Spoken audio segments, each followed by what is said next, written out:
Hi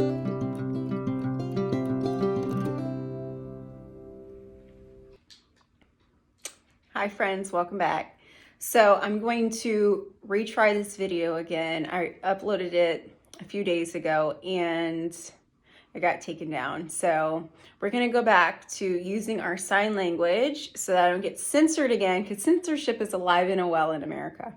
So here we go.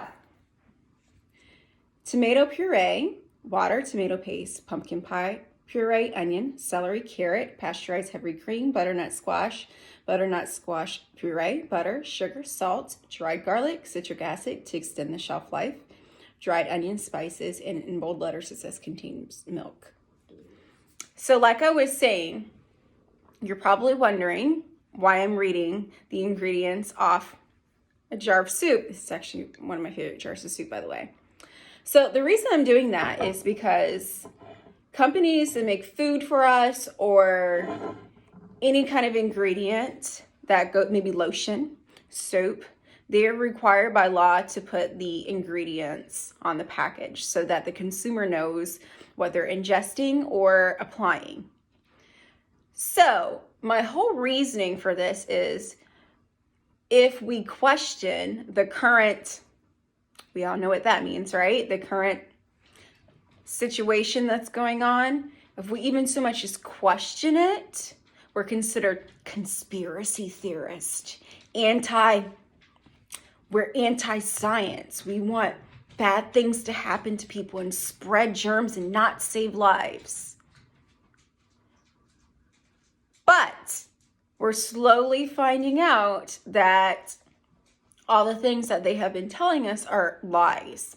Like how the origin of the certain situation, where it came from, and also found, I was reading from Child Health Defense, great information. I get so many emails from them and read them when I can, but lots of information in regards to a certain company that makes how they found organs, let's say kidneys and organs of aborted babies in these. It's truth, no lie, not a conspiracy. It's all factual. So if you so much as even question it, just like how I had put up this video, red flags, we have to take it down because this is your first offense. We're just going to take it down. But if you quote truth, they had to fact check you when actually all this information is facts. You can look it up. I forgot the name of it's some letters, like a sequence of letters, like HR3 something, that talks about this, and it tells you what is contained. Project Veritas was able to obtain this information through a whistleblower who actually worked at the company. So my whole focus for talking about this is that, yeah, soup company, they have to list the ingredients. Soap companies, they have to list the ingredients. And if you have some sort of side effect from it, they're going to do something about it, right? If you call them, say, hey, you know what? I'm having a side effect from this soup that you produce for me. They're like, okay, we'll look into it. And if there are thousands and thousands of people who are having reactions to the soup, maybe they're like, well, maybe we should pull this soup and investigate it. But instead, this certain company or this certain organization who's making billions of dollars off of pushing on people, they're like, no, let's continue. Let's hide all the facts. Let's keep people in the dark. Let's call them conspiracy theorists. Let's call them racist. Let's call them anti-science for questioning anything.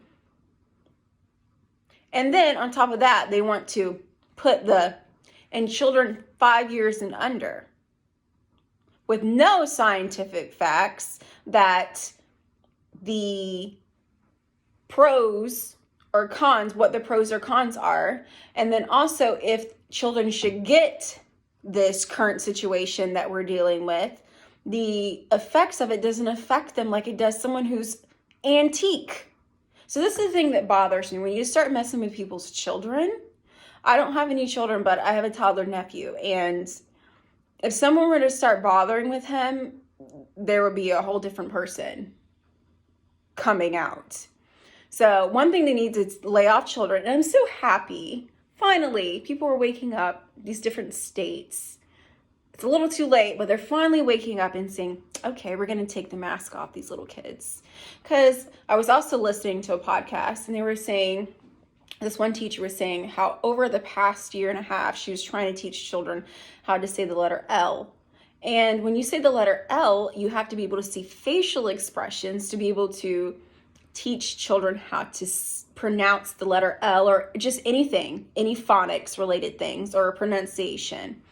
So for a while, the children couldn't say it because they can't see your facial expression. So there's actually more science for not wearing a mask, because all of the development issues, children need to be able to see your facial expressions, and just all of that together. Wearing a mask in school all day when it just doesn't affect them.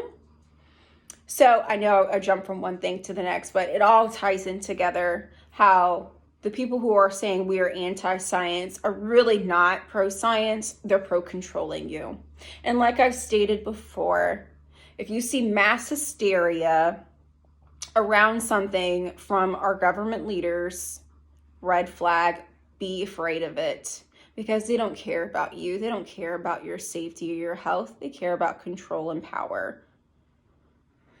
So, another thing that I like to mention about even just the whole mask thing. When you have a mask on, that is not helping nobody. Nobody. No one at all. It's not helping anybody, because the whole world almost has gotten this condition that we're dealing with. And a lot of these people have these face diapers on. Putting on those face diapers is like putting up a chain link fence and saying, okay, we're going to keep the love bugs from coming through. That's literally what it's like. So it's just crazy. It's crazy, friends, what's going on right now. But I'm glad for those who are waking up and seeing the lights. It's better late than never. But that's all I wanted to say. I wanted to hop on here and do a little video and share with you my favorite soup, the ingredients, and all the things. So be sure to like, share, and subscribe, and I'll see you in the next video. Thanks.